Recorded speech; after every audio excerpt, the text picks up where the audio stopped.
We're here with the cast and crew of Justice League. Why don't you guys introduce yourselves?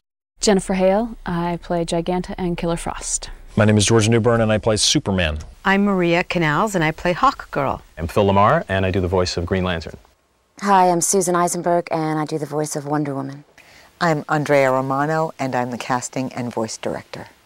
One question that I get asked a lot, and probably you guys do, is like, what do you like about voice acting versus on-camera acting? It's less ego, less stress. That's my experience with it, too, Yeah. is that there is less ego with the actors. It's not about if you're tall enough or blonde enough or skinny enough. It's really about whether you can act the role and if you can have the fun doing it. It seems that the actors are more free to just enjoy and play. And it's a challenge to make everything happen with just your voice. You know, they can't see my face. I don't have anything else around me to help me. There's no set, and it's like I want to make that little nuance come out in my voice. It's exciting. It's a challenge. I love it. No, I said rotate the securing bolt counterclockwise, not clockwise. That's what I did.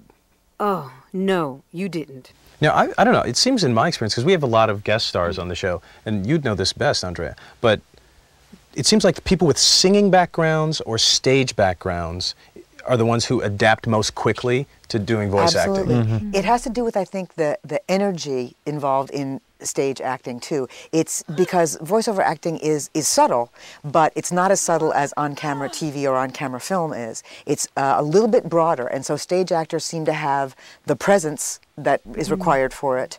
And singers, too, you're right. They have the mic technique already, obviously, that's part of it. And then that seems to translate well into the voiceover field. Because this time, I won't stop until you're just a greasy smear on my fist. Let's go. As actors, do you treat a superhero differently from another character? You remind me all the time. She's a warrior. Oh yeah, that's right. I'm a warrior. Yeah. And the body language, like our body language when we're behind the mics. I mean, I know with Wonder Woman, she's very regal. I mean, I remember that from the audition. You know, there's just something, she's had a certain background and she's been raised a certain way. Bonsoir, Wonder Woman. Bonsoir, monsieur. I'm not slumped behind a microphone. I mean, that I always, even though I'm sitting, I am always sitting up straight. There's just a sense of who she is physically that I think we all are conscious of when we're doing it. Then I guess you'll have to feed me. Don't be afraid, little man. I won't bite. The next question is, how did you decide on your voice for the characters? And for me, seeing these guys with gigantic chests just made me think, well, Well, he's got to have this, enormous voice for this enormous chest. Whose side are you really on? Don't you know? Well, you know, it's funny to think about that. Like Giganta, she's huge, but she's all girl. I mean, she'll kick your butt, but it's her power comes from her like girl thing, and she's a warrior. But her bad comes from that. Everything comes out of that. It's that dress. You wouldn't hit a girl, would you? I would. I started out sort of at one level. They used to pitch me down, and I think as I sort of got older during the series, my voice got a little lower, and I didn't have to reach for the low part. But I definitely had to really focus on Superman because you're right. He's drawn so gigantic. You see his bone structure when he gets electrocuted a lot, which is all the time. I was sitting there looking at his vertebra, going, God, that's like the vertebra of an elephant. He's huge. Any minute now, Brainiac will explode. And guess what? You're going with him. is there a different energy when we have a special guest star? Because we have a lot of really cool guest stars. Do you guys feel like there's a different energy in the room? Yeah, very much. Yeah. It's very exciting for me because I get to bring in actors that I admire. That's more like it. But I'll bet you folks at home are wondering who these wild cards are. Though it pains me to admit it, I need your help. My word is absolute and must be accepted by all. Ain't this great? The whole team together again, all 8 of us. I have to look at it as who's going to come in and have fun with us and enjoy this process and not be freaked out by the fact that they've never had to work without the benefit of their physical being. Right. It's really about being able to translate to voice. Well, I remember one episode, and I'm trying to remember who all was here, but it was just like everybody was speaking in like bass tones. There was Clancy Brown, Oh, yeah. Oh, yeah. and I think Powers Booth, and Carl was here, and Oh, Kevin right. Conroy was Yep. was here And in the you, studio. yes, and you too. Yeah, I was doing my Yes. low voice, Yes. and It was a testosterone I think Powers Booth. It was Like, yes, everyone was just like, well, what do you think? I don't think this. to the point, yeah, you weren't even listening. You were just feeling it through the floor. It's like, Right. all right, was that a good take? Okay. Anything I took was freely offered. Maybe you should take better care of your stuff. What are the advantages of recording as a group versus individually? It's far better when the group is together. I think everybody does feed off of each other's energy. And I think that it's important for you two to hear what happened in the scene before, even if you're not in it, how your scene is then going to follow and what's going to make sense. Take 157. I was bad cop. You're always bad cop. Why play against type? Anyway, we got a name out of her. That's another thing that bothers me. Aquaman and Dr. Fate. Fate's some sort of mystic, isn't he? That's right. And only magic could have hurt me like this. I guess I'm off the fence.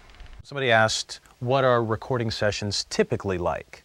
And I don't know, I would say they're pretty much like this, only with great big microphones in front Are of we our allowed faces. to actually say? Mayhem. It's a little bit like being a teacher in an elementary school class. You know, I It find is that sometimes, I'm sometimes. sure. The really silly part is the rehearsal, because we rehearse the same day that we record. And so you have about a 40-minute rehearsal where you go through, I read the stage directions that are important to you guys to know as far as how it will affect your lines being read. And then that's when the silly stuff really happens. That's when everybody sort of gets out all the silly ad-libs and the wild things that they do.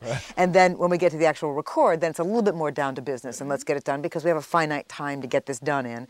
And so then it gets a little bit more down to business. But the more fun thing to watch is, in fact, the rehearsal. What's the plan? Plan? We blow that thing out of the sky. And another big part of the recording is the action scenes. We do a lot of it in ADR, but we also do it live. I mean, a show like this has a lot of action. Guys, give us your thoughts on the action scenes and the grunts. I think that is a whole separate day of animation. It's so physical. It's so much fun. It has become one of my favorite things. You didn't seem comfortable No. doing the No. action sounds, No. but now you're great at it. What changed?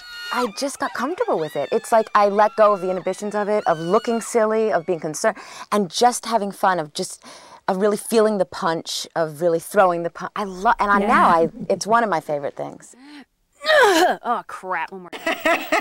Specificity is so key in it. Like when someone says, okay, you get hit. Well, where am I hit? In the face, in the gut, in the arm, in the leg? When am I hit? Am I shot? Am I punched? Am I stabbed? Am I kicked? What is it? Well, if you're George, it's everything. Right. It's everything. Yeah. It's Electricity everything. is his special thing. Yeah, I just got my head crushed by gigantic feet. What would that feel like? It's an extra. It's an extra. Your imagination has to Yeah, be. you have I to would work never it. survive that crush. So what would that sound like? All right, now I say to you, discuss Walla. We can't use full words if we discuss Walla. Everybody discuss Walla in 3, 2. That's right. Get out, run. Bruce, just give us a level. Get out of my way! The big old ball's gonna hit us. Ah! Let's talk about what Walla really is, Let's so that Andreas. everybody Yeah. understands what Right. it is. It really encompasses a large group of things. It may be a crowd scene in a stadium where everybody is just basically talking. It's the sound that you would hear if you walked into a sports stadium, and what do you hear? You hear all the crowd talking about whatever. People joke sometimes that when they do Walla, they actually say the word Walla, Walla, Walla, Walla, Walla. That really doesn't work. And so sometimes we'll have to say, here's what the words are that you might be saying in this.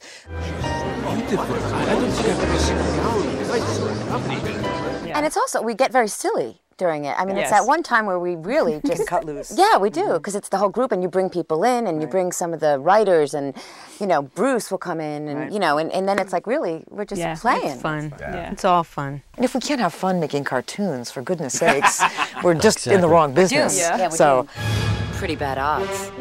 Yeah, they don't stand a chance. What do you guys like best about working on Justice League? I like the cast. It's a good group. Yeah. And it's a great feeling when you'll hear Andreas say, excellent, and you look up and you see Bruce smiling. Plus being part of a show that has such history, you know, being iconic character. Being Superman, being Hawkgirl, being Wonder Woman. The way popular culture is now, you know, there's so much ambiguity, and the bad guys are good and the good guys are bad, and this is one of the last places in pop culture where good really is cool. That's a wrap. Just about. You like it, Bruce? Good. That is a wrap.